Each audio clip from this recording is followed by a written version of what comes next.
A few months ago, I attended the biggest tournament in European Smash history, Colossel 2022. The tournament had every notable European in attendance that you could think of, but it didn't stop there. MK Leo, Meister, Leon, and Chag all came overseas to visit this already ridiculously stacked tournament. I knew it wouldn't be easy, but my goal at this tournament was to make top 8.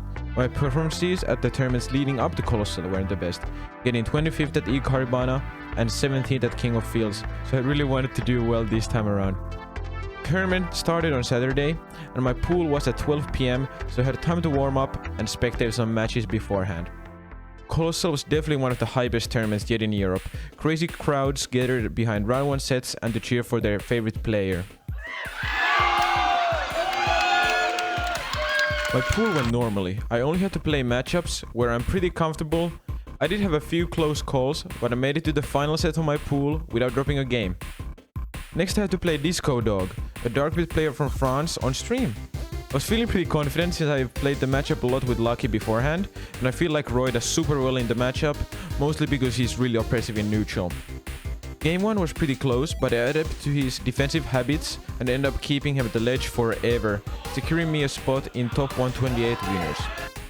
My first opponent on day 2 was Stream, a top Mega Man from France. I felt pretty confident since I beat him the last time I played him, and I got to warm up a little bit with a good Mega Man from Spain, Gluttony.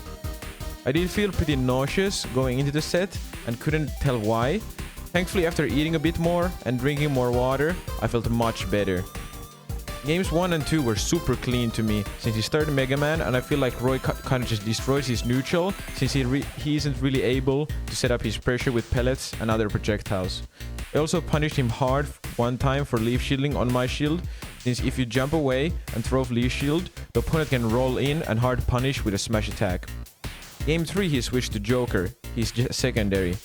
It's a much better matchup for him, but it's also my best matchup since I've played a lot with EMAS. Game 3 was a really snowbally match since he got off to an early lead and got even an early edge guard on the second stock due to Arsene. It didn't really faze me much though, since I still had 2 games left, and I know these type of matches happen sometimes. Not gonna lie, I definitely got a bit antsy in game 4 since I really wanted to win, so I would be able to play Gluttony. That ended up me forcing the issue in game 4 and dropping a decent lead in the end. Game 5 I was really nervous too, but I managed to calm down towards the end. Roy Joker is a lot about cornering Joker and playing from there, and in the end I managed to capitalize on that super well. Next up I had to play Gluttony, the best player in Europe. Wario is one of my most played matchups, but it's Gluttony, a totally different Wario. I was still pretty prepared and I felt like I had a decent chance to make it a close set. Wario Roy is all about walling him out and catching his movement in the right spots. Wario's goals are to whiff punish or out of shield you, so baiting him and pressuring him accordingly is key. Wario probably wins the matchup overall since he's able to live long due to his great disadvantage and edgeguard ability on Roy, but it's still really doable for Roy, not so much for Chrom though. Game 1 started off fairly even with both of us trading blows. Gluto was able to keep me at the ledge for a long time, but I was able to keep up the neutral most of the time, which made the game even. He did end up getting a pretty big lead since I struggled to kill him, and him getting great whiff punishes or reads on my options after I whiffed. I did end up bringing it back with great walling, but again I really struggled with killing him, but I eventually got a read on him with a jump back air. I was able to make it pretty close, but I did mess up my combo and he wafted me for it, unfortunately ending the game 1 for me. Game 2 was pretty rough. I felt like Gluto went beast mode. Whenever he got a hit on me, he would just push it really far, leaving me not being able to make mistakes at all. He also got a really sick waft on me during the last stock. I didn't expect that at all.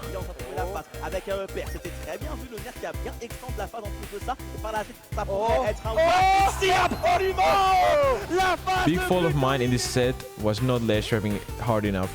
Gluto got off the ledge way too easily, one of the reasons why he lived so long. This didn't really affect my mindset for game 3. I knew it was still possible to win, so I just had to play a bit tighter and push advantage more.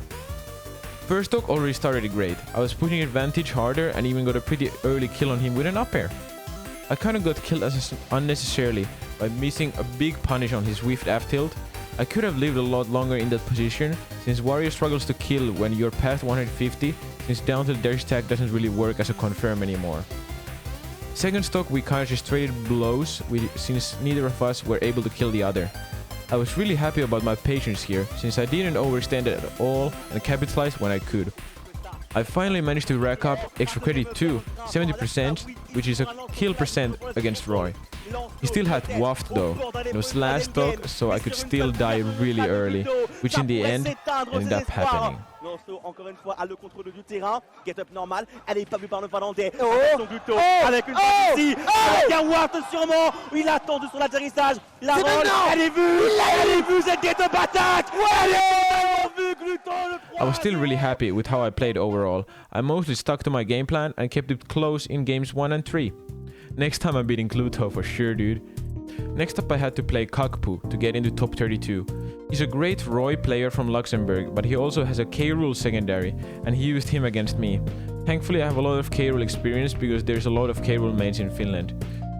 The set honestly was pretty wacky. The K-Rule Chrome matchup is pretty heavily in Chrome's favor if you play it correctly, since K-Rule should die if you hit him once. Same goes for Chrome, but K-Rule has a harder time winning neutral due to Chrome's better mobility and frame data. We both did make a lot of errors in this set though, and Kakpu didn't capitalize on my recovery as hard as he could have. I still managed to stay calm and won the set with an F smash that hit him on the platform.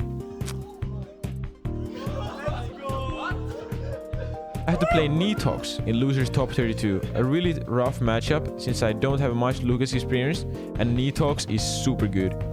I ended up going Roy in this set, since Chrome gets really easily gimped and extra kill power helps a lot in a matchup like this in my opinion. Again, I felt like I lost this set due to not being able to push advantage hard enough. All games were really close, except for game 4. I think if I work on my movement and baiting and start pushing advantage hard enough, you will constantly see me in top 8s of majors like these. I hope you guys enjoyed the recap for Colossel. I know this video is really late, and it's mainly due to lack of motivation from me, and a bit of laziness as well, plus me traveling all over the place. From now on, these tourney recaps will be much more frequent though. Next one will very likely be on UFA. Thanks for watching everyone. See you guys next time.